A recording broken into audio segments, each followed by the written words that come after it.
તમે ઉદ્યોગપતિઓને નેતાઓને 5-50 ડીશ ખવડાવતા હોય તો આ વિદ્યાર્થીઓને તમે જીવજંતુ રહિત શા માટે જમવામાં આવે છે?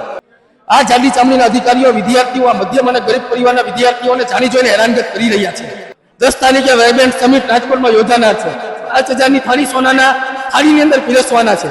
તો આ મધ્યમ અને ગરીબ પરિવારના વિદ્યાર્થીનો શું વાક?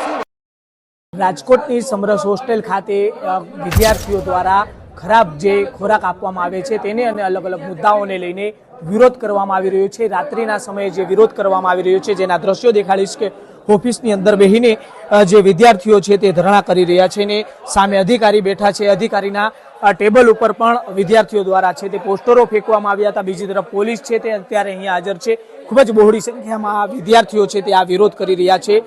જે રીતના અગાઉ પણ આ વિદ્યાર્થીઓ દ્વારા સોશિયલ મીડિયા મારફતે એક વિડીયો છે તે વાયરલ કરવામાં આવ્યો હતો જેમાં ખોરાકની અંદર જીવાતો છે તે નીકળી હતી. આવા અલગ અલગ મુદ્દાઓને લઈને જે વિદ્યાર્થીઓ છે અત્યારે રાત્રિના સમયે છે તે હોસ્ટેલની ઓફિસની અંદર રામધૂન બોલાવીને ધરણા છે તે કરી રહ્યા છે. ખૂબ જ મોટી સંખ્યામાં વિદ્યાર્થીઓ હાલ અત્યારે અહીંયા છે. સાથે જ કોંગ્રેસના નેતાઓ પણ જોડાયા છે. જે કોંગ્રેસના પ્રવક્તા છે રોહિતસિંહ રાજપૂત સહિતના કોંગ્રેસના નેતાઓ છે, જે યુવા નેતાઓ છે તે પણ આ વિરોધની અંદર જોડાયા છે. સતત વિરોધ છે તે 1 કલાકથી ચાલુ છે ને હજુ જ્યાં સુધીમાં આ જે નિરાકરણ સમસ્યાનું નહીં આવે ત્યાં સુધી આ વિરોધ ચાલુ રાખવામાં આવશે તેવી પણ ચીમકી છે તે રોહિતસિંહ રાજપૂત દ્વારા ઉચ્ચારવામાં આવી છે. ને આગામી દિવસો એટલે કે 2 દિવસની અંદર જે મંત્રી છે પ્રદ્યુમન વાજા તેઓ રાજકોટ આવી રહ્યા છે ને ત્યાર સુધીમાં જો સમસ્યાનું નિરાકરણ નહીં આવે તો તેમનો ઘેરાવ પણ કરવામાં આવશે તેવી પણ ચીમકી રોહિતસિંહ રાજપૂત દ્વારા ઉચ્ચારવામાં આવી છે. ત્યારે હવે આ રાજકોટની સમરસ કુમાર બોયઝ હોસ્ટેલ છે જે રાજ્ય સરકારના સમાજ કલ્યાણ વિભાગની અંડરમાં આવે છે. વિદ્યાર્થીઓએ રહેવાની, જમવાની, લિફ્ટની, પાણીની, વાપરવાના પાણીના જેવા અનેક પ્રાથમિક સુવિધાઓએ અનેક વખત અધિકારીઓને રજૂઆત કરવા છતાં આ જાડી ચામડીના અધિકારીઓ વિદ્યાર્થીઓ, આ મધ્યમ અને ગરીબ પરિવારના વિદ્યાર્થીઓને જાણી જોઈને હેરાનગત કરી રહ્યા છે. 10 તારીખે વાઇબ્રન્ટ સમિટ રાજકોટમાં યોજાનાર છે.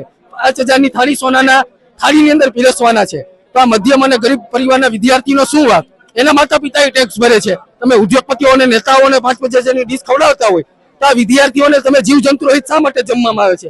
વિદ્યાર્થીઓએ અનેક વખત રજૂઆતો કરતી સેવા છતાં અને પીવાના પાણીમાં ગંદકી, બાથરૂમની તમે હાલત જોવો, જમવાની અંદર જીવજંતુ નીકળે.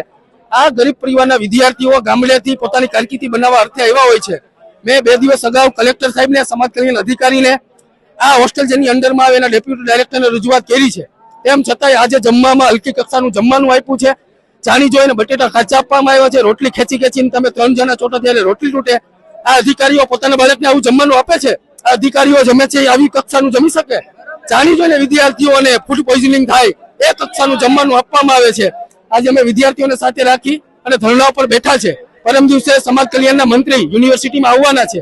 જો સમસ્યાનું નિરાકરણ નહીં આવે તો મંત્રીનો ઘેરાવ કરતા અમે અટકાવવાના નથી. મારું નામ મોરી હાર્દિક છે. હું 2 વર્ષથી અહીંયા સમરસ હોસ્ટેલમાં રહું છું. ખામી હોય તો મુખ્ય બાબત છે તો એમને જમવા બાબતે છે. મુખ્ય તો અમારી જે રજૂઆત જમવા બાબતે વારંવાર છે. જમવામાં કંઈક ને કંઈક જીવાતો નીકળતી હોય અથવા તો ખરાબ છે એ જમવાનું મળતું હોય વિદ્યાર્થીઓને. મોટાભાગના તમામ વિદ્યાર્થી છે કેમ કે જમવા બાબતે છે કોઈ એક વિદ્યાર્થીને કે એક કોઈ ચોક્કસ જૂથને વિદ્યાર્થીના પ્રશ્ન હોય એવું નથી. મોટાભાગના બધા કેમ કે બધા વિદ્યાર્થીઓ અહીંયા જમે છે અને બધાને આવી તકલીફ છે.